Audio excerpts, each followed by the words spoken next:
Hello guys, welcome to my YouTube channel. আজকে আমি তোমাদের জন্য একটি নতুন ভিডিও নিয়ে আসছি। সেটি হলো অর্ধবার্ষিক পরীক্ষা 2025 বিষয় গণিত আর স্পেশাল সাজেশন। তো তোমরা যারা অর্ধবার্ষিক পরীক্ষায় দিচ্ছ বা প্রিপারেশন নিচ্ছ, প্রস্তুতি নিচ্ছ, তোমাদের জন্য আমি একটি সংক্ষিপ্ত সাজেশন নিয়ে আসছি। যে সাজেশনটি ফলো করলে এবং দেখলে তোমরা পরীক্ষায় অবশ্যই ভালো করবে এবং এখান থেকে 80 মার্কের মতো কমন পড়বে। তো শুরু করি আমরা সৃজনশীল নিয়ে। তো এখানে কোশ্চেন হলো যে ক নম্বর, সংক্ষিপ্ত বিবরণ সহ উপরে তথ্যগুলো ব্যঞ্চিত্রে প্রকাশ করো।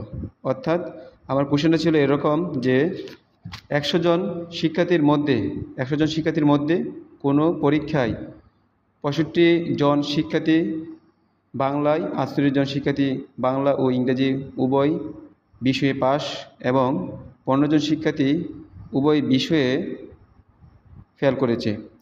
প্রশ্ন হলো ক নম্বর, সংক্ষিপ্ত বিবরণ সহ উপরে তথ্যগুলো ব্যঞ্চিত্রে প্রকাশ করো।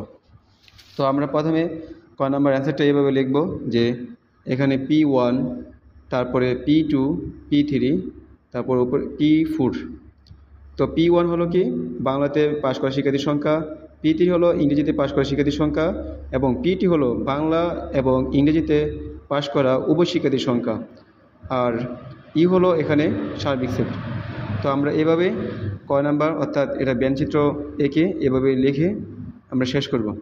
তারপর খ নম্বর কোশ্চেন হলো যে শুধু বাংলা ও ইংরেজিতে পাশ করেছে তাদের সংখ্যা নির্ণয় করো। শুধু বাংলা ও ইংরেজিতে পাশ করেছে তাদের সংখ্যা নির্ণয় করো।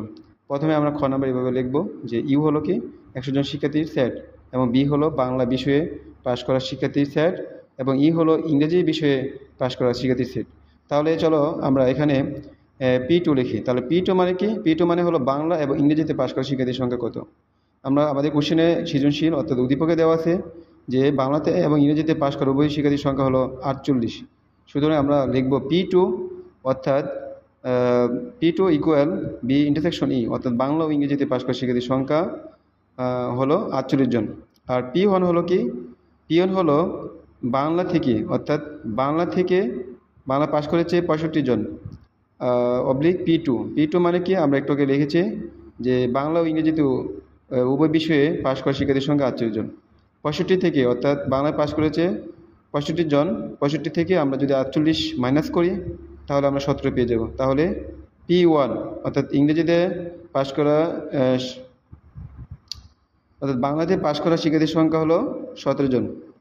তারপরে P ইউনিয়ন ই হলো সার্বিক সেট, ইউ থেকে আমরা P4 অর্থাৎ উভয় বিষয়ে ফেল করেছে এরকম সংখ্যা হলো 15 জন। তাহলে আমরা আমাদের শিক্ষার্থীর সংখ্যা হলো 100 অর্থাৎ সার্বিক সেট ইউ দ্বারা প্রকাশ করা হয়। 100 থেকে যদি আমরা 15 অর্থাৎ উভয় বিষয়ে ফেল করা সংখ্যাটির সংখ্যা 15 জন মাইনাস করলে আমরা পাবো 85 জন। তারপর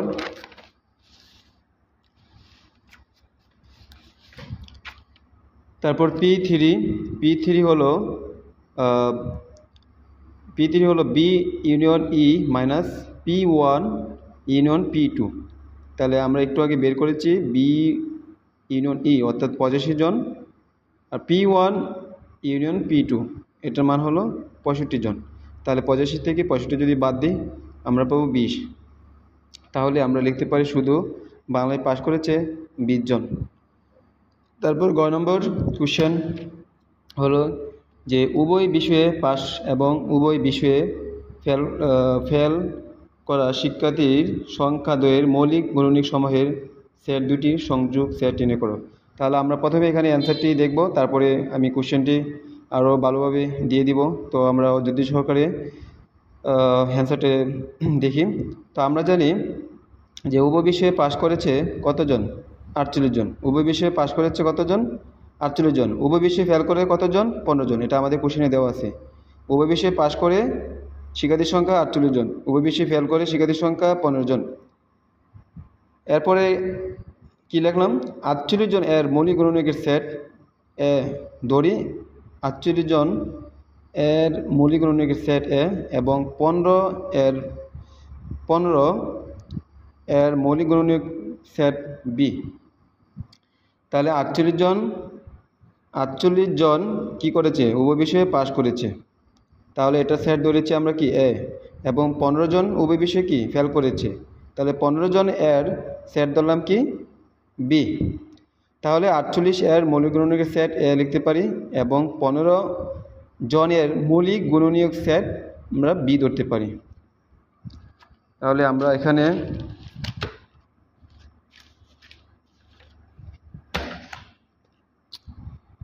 তাহলে 48 এর মৌলিক গুণনীয়ক সেট এ ধরলে এবং 15 এর মৌলিক গুণনীয়ক সেট বি ধরলে তো আমরা এখানে লিখতে পারি এর মান হবে 2 3 আর বি এর মান হলো 3 5।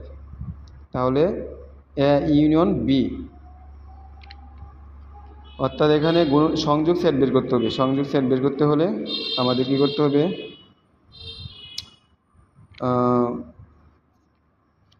আমাদের এখানে আছে কি ইউনিয়ন। তাহলে ইউনিয়ন মানে কি, সেট দুটির সংযোগ সেট নির্ণয় করব। তাহলে এ ইউনিয়ন বি মানে কি 2 3 5। তাহলে এটা হলো আমাদের অ্যান্সার।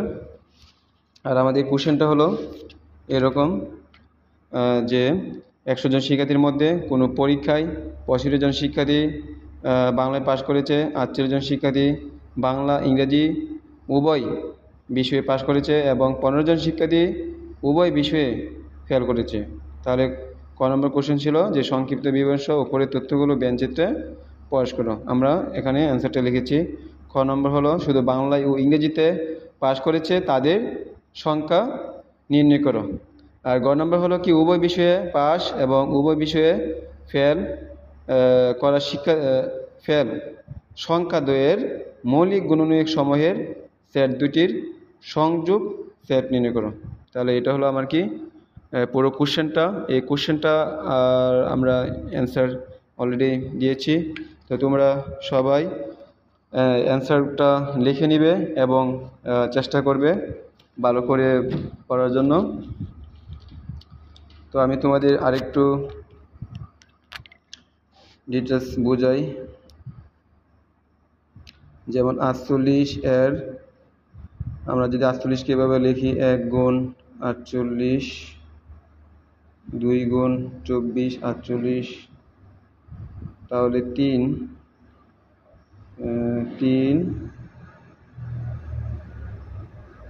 দিয়ে ভাগ করলে আমরা পাবো 3 12কে 12 ভাগ 40, 3 12 34, 4 12 48।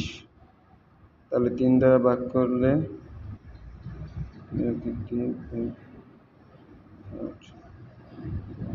তাহলে আমরা লিখতে পারি 3 ষোলো কত 48। তারপরে 4 দ্বারা ভাগ করলে 4কে 4 4 দুগুণে 4 12 48। তাহলে 6 এটা 48। তাহলে আমরা এখানে মৌলিক গুণনীয়ক পাচ্ছি 1 2 3 4 6 8 12 16 24 48। তো এখান থেকে আমাদের মৌলিক সংখ্যা কোনটি, আমাদের এখানে মৌলিক সংখ্যা হলো কি 2, এখানে হলো কি 3। ঠিক আছে, এই জন্য আমরা এখানে লিখেছি যে 48 এর মৌলিক গুণনীয়ক সেট এ। তো এখানে আমরা লিখব দড়ি 48 এর মৌলিক গুণনীয়ক সেট এ। তাহলে আমরা এ সমান কি লিখতে পারি 2 3 লিখতে পারি, কারণ আমার মৌলিক গুণনীয়ক সংখ্যা হলো কি 2 3। তারপরে বি এর মান কত 15। তো আমি যদি এখানে রাফ করি 15 1 গুণ 15, তারপরে 3 গুণ 5 3 5 15, আর কোনো সংখ্যা দিয়ে ভাগ করা যাবে না। তো আমরা জানি 3 একটি মৌলিক সংখ্যা, 5 একটি মৌলিক সংখ্যা। সুতরাং আমি লিখতে পারি 15 এর সেট বি ইকুয়াল 3 5। তাহলে এর মান 2 3, অর্থাৎ 2 3 হলো মৌলিক সংখ্যা, বি এর মান 3 5 হলো মৌলিক সংখ্যা। সুতরাং সংযোগ সেট অর্থাৎ এ ইউনিয়ন বি।